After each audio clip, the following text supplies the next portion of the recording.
Hola, ¿todo bien? Bueno, soy Juan Pablo Chiapara. Hoy es 5 de mayo de 2017. Le agradezco a Pancho que me haya invitado a conversar, a monologar, digamos así, sobre mi experiencia y mis recuerdos del MAS. Debo decir de entrada, que eh, todos mis recuerdos son muy buenos. Recuerdo los campamentos, los retiros. Mi inserción en el MAS fue sumamente natural. Yo soy el cuarto hijo de un matrimonio que tuvo 5, y antes de mí, por lo tanto, 2 hermanas y un hermano ya habían pasado por todas las etapas por las cuales yo fui pasando desde los 6 años hasta los 16, periodo que frecuenté la parroquia. Cuando me confirmé a los 16, y luego ya me desvinculé porque bueno, la vida toma otros rumbos en general, ¿no? El MAS, entonces yo creo que el MAS fue, si mal no recuerdo, a principios de los 80, en mi caso. Estamos en una época de grandes cambios. La dictadura se está acabando lentamente, y recuerdo, por lo tanto, mi inserción al MAS también en relación a lo que era la escuela, el liceo y el barrio, ¿sí?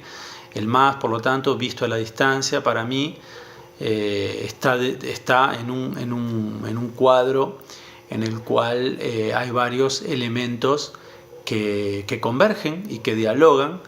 Y en esa construcción de la memoria sobre el pasado, por lo tanto, hay una reelaboración.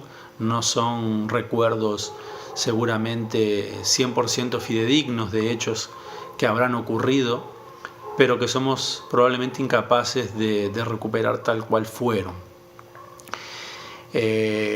Sin embargo, queda una idea general en mi caso, y digo general porque además yo hace tiempo que no vivo en Uruguay, por lo tanto no frecuento a la gente de aquella época, no la he frecuentado durante todos estos años, y la memoria también, estoy seguro, es algo que se conserva conversando con los demás, retomando anécdotas pasadas, y eso nos va haciendo mantener lejos del olvido, ¿verdad?, acontecimientos y en fin.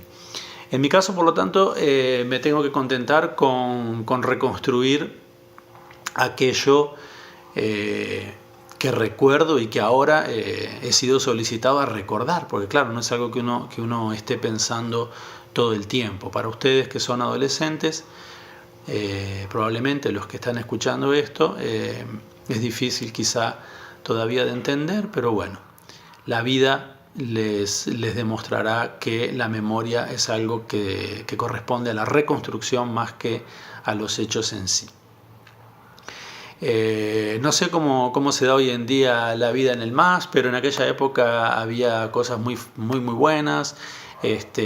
Los sábados, los domingos, los retiros, los paseos, los retiros en pajas blancas, en aguas blancas, y mezclo cosas porque seguramente haya habido paseos que eran junto con grupos de adultos que no tenían nada que ver con el MAS tal vez, pero para mí todo esto forma una única cosa, ¿verdad? Mi pasaje por la parroquia de los 6 a los 16 es como una especie de unidad un poco inseparable, y el MAS se encaja dentro de esa experiencia de formación general, ¿sí? Laguna Negra seguramente sea la experiencia que a uno más lo ha marcado en cuanto a paseos en esa etapa de la vida, ¿verdad? Quien conoce Laguna Negra sabe por qué. No sé, creo que hoy todavía existe aquel campamento, pero que no funciona como funcionaba en aquellos años. Era una forma de convivir fantástica. De la Laguna Negra en particular recuerdo muchas cosas, y recuerdo, por ejemplo, el lugar donde se cocinaba, que algunas veces tratábamos de colarnos por ahí y robar algún polvorón cuando la panadera hacía polvorones, que nos parecía, digamos así, la cosa más deliciosa del mundo en aquellos días donde estábamos fuera de del alcance de lo urbano y del confort, inclusive gastronómico, al cual estábamos acostumbrados en nuestras casas, que no era un gran confort, evidentemente, estamos hablando de los años 80, pero bueno, en fin, son recuerdos que guardo con mucho cariño, ver carnear a una vaca, ver cómo trabajaba el gaucho, por lo tanto, cuando hablamos de la pampa, hoy en día, pues esos son los recuerdos que yo tengo, esa vida en la pampa, al borde de una laguna, bañándose, lavando la ropa, lavando los platos, lavándose los dientes en el molino, los baños de la Laguna Negra, ¿verdad? Los baños de la Laguna Negra, en fin, una época que nos ayudó seguramente a convertirnos en personas mucho más tolerantes y capaces de disfrutar en situaciones menos convencionales de lo que puede ser la vida urbana o inclusive en una vida de turista parecida a la que probablemente todos nosotros tenemos actualmente en diferentes momentos del año.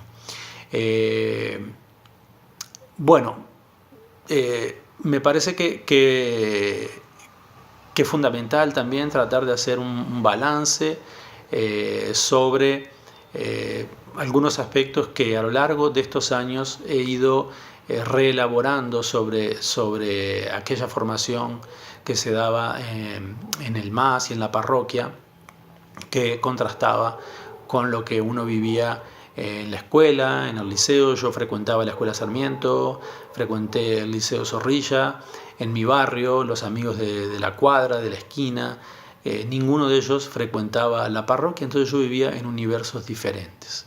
De la parroquia en particular, lo que rescato tal vez como algo que todavía forma parte de mí es una formación ética, esa formación ética que yo quiero separar de otra formación que también recibí, pero de la cual he tratado de deshacerme, que es una formación moral, ¿sí? Ética y moral.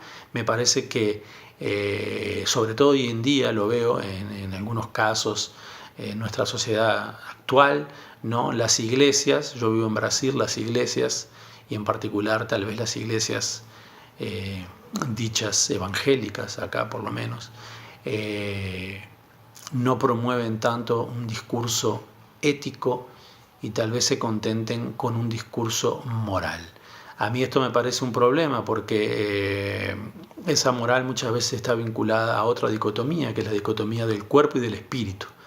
Y esa dicotomía que siempre ha favorecido dentro del contexto del catolicismo al espíritu, le hace bastante mal a un adolescente, le puede hacer mal porque le crea conflictos justamente en esta época en la cual las hormonas están en ebullición y puede vivir justamente esa etapa como muy problemática y con un sentimiento de culpa que me parece que no debería existir. Es algo que tenemos que superar.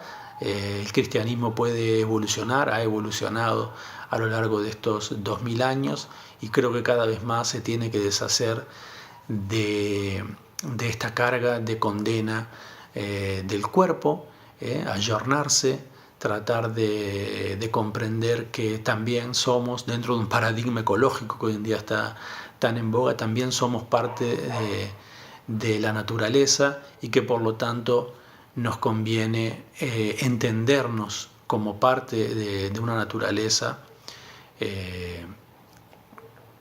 sin emitir juicios que se deslicen hacia la crítica, ¿no? Pienso en particular en un tema que todavía no se ha resuelto en nuestra contemporaneidad y es el tema de la homosexualidad, ¿no? El tema de la homosexualidad es un tema delicado, dentro de la iglesia también es un tema delicado y creo que debe ser tratado con mucho cuidado desde una perspectiva que no sea de condena ni de represión, porque esto puede ser extremadamente perjudicial para el joven que está empezando a reconocer su sexualidad y y que tiene un vínculo afectivo muy fuerte en este caso con la parroquia, ¿no? Con el MAS, con el medio, y que eso le puede crear un conflicto bastante grave que después le llevará años superar o reestructurar. En fin, eso es una de las cosas que me gustaría aportar a la reflexión actual del MAS. No sé, ni siquiera sabía que el MAS continuaba, me enteré de que continúa, que está cumpliendo 40 años, los quiero felicitar por estos 40 años y espero que sigan adelante construyendo todo aquello de lo cual yo he formado parte, esa comunidad solidaria y de gente con muy buena onda, todos los amigos que recuerdo y que sé que hoy no están más en el MAS, pero que seguramente hay otros que ocupan su lugar y que hacen que tienen tanto carisma como aquellos para orientar a jóvenes que están dando sus primeros pasos autónomamente en este mundo bastante complicado de vivir. Les mando un abrazo.